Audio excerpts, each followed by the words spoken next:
अस्सलाम वालेकुम स्टूडेंट्स, आज की वीडियो में हम वेरी इंपॉर्टेंट टॉपिक डिस्कस करने जा रहे हैं। आज की वीडियो में हम डिस्कस करेंगे कि ओरल प्रेजेंटेशन में कौन कौन सी स्ट्रेटजीज हैं जो ओरल प्रेजेंटेशन को इफेक्टिव बनाती हैं, मीन्स जिससे आपकी ओरल प्रेजेंटेशन बहुत ही इफेक्टिव हो जाती है। आज हम उसको ब्रीफली डिस्कस करेंगे कौन कौन सी स्ट्रेटजीज को अडॉप्ट करना चाहिए फॉर योर ओरल प्रेजेंटेशन। तो सबसे पहले ओरल प्रेजेंटेशन के बारे में आइडिया होना चाहिए। Oral presentation is one of the basic needs of every business, whether it is small scale, large scale, means her business के लिए, ना सिर्फ बिजनेस के लिए बल्कि क्लासरूम एक्टिविटीज़ के लिए, प्रेजेंटेशंस के लिए, और क्लास में जितनी भी एक्टिविटीज़ होती हैं, हम प्रेजेंटेशन देते हैं, उसमें ओरल प्रेजेंटेशंस होती हैं।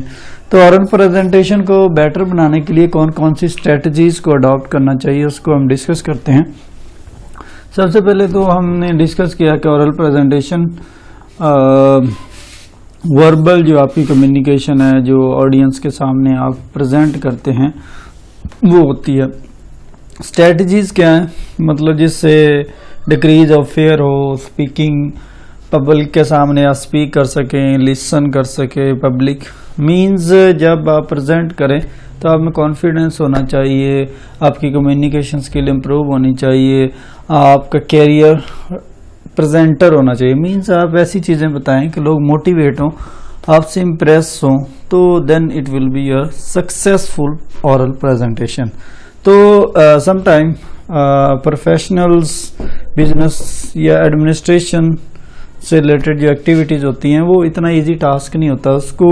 उस पर पूरा उतरने के लिए आपको बहुत सारे क्राइसिस से गुजरना पड़ता है। मींस ओरल प्रेजेंटेशन को इफेक्टिव बनाने के लिए आपको बहुत सारी चीज़ों को फॉलो करना पड़ता है, तब आपकी ओरल प्रेजेंटेशन बेटर हो जाती है। सबसे पहले क्या चीज़ है, होमवर्क के जो भी प्रेजेंटेशन आप देने जा रहे हैं तो उसके बारे में आपको आइडिया होना चाहिए। मींस सबसे पहले स्ट्रेटजी ये है कि if you did not do your homework you may get better results. मतलब अगर आप प्रेजेंट करने जा रहे हैं ऑडियंस के सामने, आपके माइंड में वो एक्टिविटीज़ होनी चाहिए, उस पर आपने स्ट्रगल करनी होगी, उस पर मेहनत करनी होगी। जब आप मेहनत स्ट्रगल करेंगे then it will be your successful oral presentation. Mean सबसे पहले टॉपिक लें, उस पर वर्क करें, फिर प्रेजेंट करें। उसके बाद ट्राई टू प्रेजेंटेशन, मतलब उसके बाद ट्राई करें प्रेजेंट करने की चीज़ों को, एक्सप्लेन करने की स्टाफ के सामने, बॉस के सामने, राइट ट्रैक पे। मतलब ऐसी चीज़ें डिफाइन करें that is easy for you. मतलब अगर आप प्रेजेंटेशन देंगे तो then you will be successful. Organize in parts after this, means जब आप टॉपिक ले लें उसके बाद टॉपिक को ऑर्गेनाइज कर लें, हिस्सों में बांट लें। मीन्स अगर ज़्यादा चीज़ें हैं उसकी डिवीजन कर लें ताकि आपकी प्रेजेंटेशन बेटर हो सके। मींस अगर टॉपिक्स ज़्यादा हैं जो ऑडियंस के सामने प्रेजेंट करने हैं तो उनको हिस्सों में डिवाइड कर लें। फर्स्ट ये डिस्कस करेंगे, सेकंड ये करेंगे, थर्ड ये करेंगे।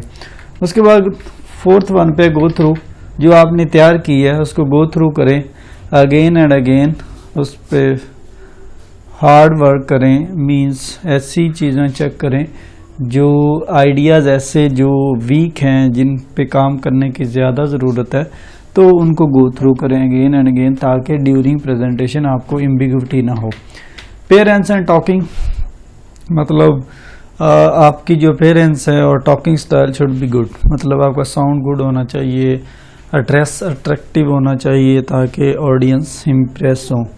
On the other hand means जब आप बोल रहे हो तो अगर रीडिंग करेंगे पेपर से then it will be very bad thing. To avoid certain issues, मतलब इन चीज़ों से अवॉइड करें कि पेपर से रीड करना इजी टास्क होता है लेकिन it will be give a negative impression. उसके बाद नेक्स्ट वन है using aids keeping slow speed. मतलब एड्स का इस्तेमाल करना चाहिए। मीन्स पॉइंट्स को, बुलेट्स पॉइंट्स को माइंड में रखना चाहिए और ऐसी चीज़ों को डिस्कस करना चाहिए जो इट विल बी वैलिड। मतलब in the front of audience वो चीज़ें बतानी चाहिए जो सक्सेसफुल हों और आपके बिजनेस के सक्सेस में की रोल अदा करे। उसके बाद कीप स्लो स्पीड, आपकी जो स्पीड होनी चाहिए ड्यूरिंग स्पीकिंग स्लो होनी चाहिए, ना तो इतनी स्लो हो कि किसी को समझ ही ना आए, और उसके बाद ना इतनी फास्ट हो कि फिर भी किसी को समझ ना आए। तो मीन्स आपकी जो स्पीड होनी चाहिए, स्पीकिंग स्पीड मीन्स ना ज़्यादा तेज़ हो ना ज़्यादा स्लो, दोनों के दरमियान। मीन्स ऐसे पॉइंट ऑफ व्यू में डिस्कस करना है कि आपकी बात दूसरे तक कन्वे हो सके। उसके बाद 7 पे है to the point information, means ऐसी इंफॉर्मेशन प्रोवाइड करनी है जो टू द पॉइंट हो। मीन्स ऐसे पॉइंट्स डिस्कस करने हैं जो वैलिड हों और जो अकॉर्डिंग टू सिचुएशन हो। मीन्स ऐसे पॉइंट्स नहीं डिस्कस करने जो इरेलीवेंट हो। मीन्स अगर बिजनेस पॉइंट ऑफ व्यू से कोई प्रेजेंटेशन है तो बिजनेस से रिलेटेड बातें करनी है। इसके अलावा मीन्स ये ना हो कि टॉकिंग बिजनेस की हो रही हो, आप बातें करने लग जाएं किसी फिल्म इंडस्ट्री की या वैसे और कोई गैदरिंग के लिहाज से बातें करने लग जाए। मतलब आपकी इंफॉर्मेशन टू दी पॉइंट होनी चाहिए। उसके बाद आई कांटेक्ट, आपका आई कांटेक्ट बहुत ज़्यादा मैटर करता है। Means during your presentation your eye contact should be good, means you should look each and every corner, means every perspective, means अगर बहुत बड़े ऑडियंस हैं तो आपको सबको देखना चाहिए, उनके क्वेश्चंस के आंसर देने चाहिए। मीन्स वन बाय वन उनसे पूछना चाहिए कि you have a idea, means आपको इस चीज़ की समझ आई है या नहीं आई। मीन्स इन तमाम चीज़ों को मद्देनज़र रखना चाहिए। Eye contact is very important. Means you look audience, after this you can give their questions answers। means अगर आपका आई कांटेक्ट गुड होगा, आपका आई कांटेक्ट इम्प्रेसिव होगा, then audience will look you and they will try to ask question from you। means अगर आपका eye contact ठीक नहीं होगा तो ऑडियंस अवॉइड करेगी क्वेश्चनिंग करने से। इंटरप्शंस, मतलब इंटरप्शन नहीं होनी चाहिए। ये होता है कि सम टाइम के स्पीकर स्पीक कर रहा होता है, स्पीच दे रहा होता है, ड्यूरिंग कन्वर्सेशन क्या होता है कि ऑडियंस में से कुछ लोग क्वेश्चन पूछने लग जाते हैं। तो इसको भी माइंड में रखना चाहिए कि इसको कैसे आपने हैंडल करना है।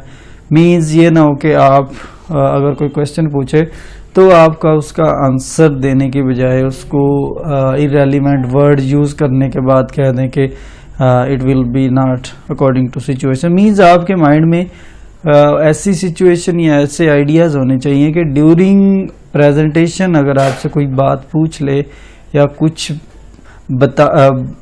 बताने की कोशिश करे, मीन्स आपके नॉलेज में इजाफा करने की कोशिश करे, तो you should listen him. Means आपको उसको सुनना चाहिए और सुनने के बाद नेक्स्ट पॉइंट पे जाना चाहिए। मीन्स इंटरप्शंस हों लेकिन आप कंफ्यूज ना हो उस इंटरप्शन से। अगर आप कंफ्यूज हो जाएंगे उस इंटरप्शन तो definitely you will be confuse all the presentation time. Means at the end तक आप कंफ्यूज रहेंगे और कंफ्यूज होने की वजह से आपकी प्रेजेंटेशन विल बी यूजलेस।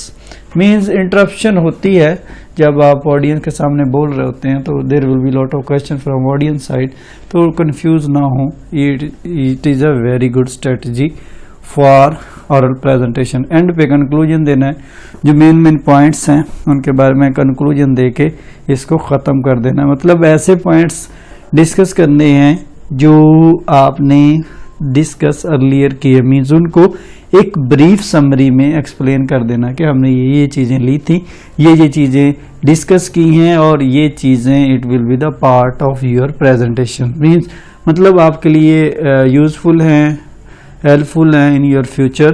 तो एट द एंड आपको रिव्यू दे देना चाहिए पूरी प्रेजेंटेशन का, ताकि ऑडियंस को तमाम चीज़ों की समझ आ जाए।